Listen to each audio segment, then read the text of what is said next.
charisma, yes, yeah, absolutely. I mean, Chris Blackwell was incredibly important to the music business, not just because of what he did, but because of what he said, you know, the idea. I remember being, you know, the great thing was that Chris Blackwell was the first person who did full-page ads in the NME for artists, you know. No one had marketed a record before then. I mean, the big marketing campaign for the Floyd was, if you were lucky, you got a quarter page in the Melody Maker and Sounds, you know. I think NME was too expensive. I mean, you know, they didn't advertise. Ireland started advertising.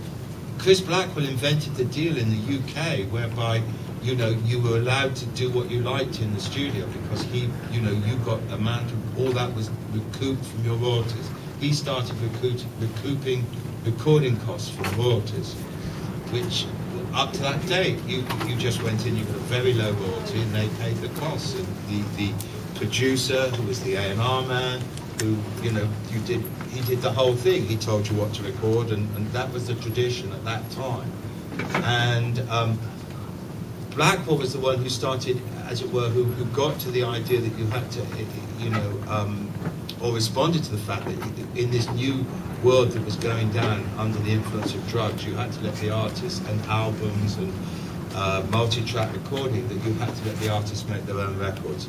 But if you did that, the other side of it was that they better bloody pay for it, because once they got in there and had enough dough, they'd sit there for days and days and weeks and weeks.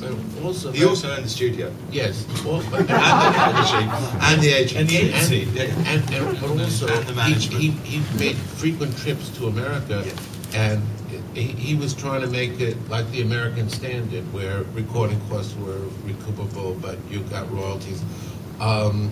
You know, the royalties were so low in England; they were like tuppence. I mean, they Pennies.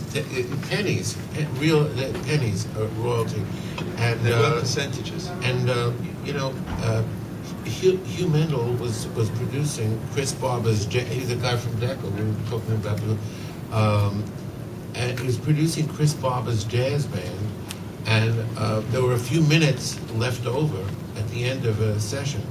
And one of the members of his band was Lonnie Donegan. He said, "Can I use this?" And he recorded the Rock Island Line, which was the first real skiffle record that was a hit in the UK.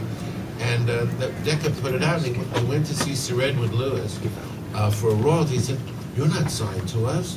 He said, "You're just a band member." He said, "You got a session fee for it." And then he left and went over to Pi, and millions of records later, that's kind of what kept the Pi label, in business.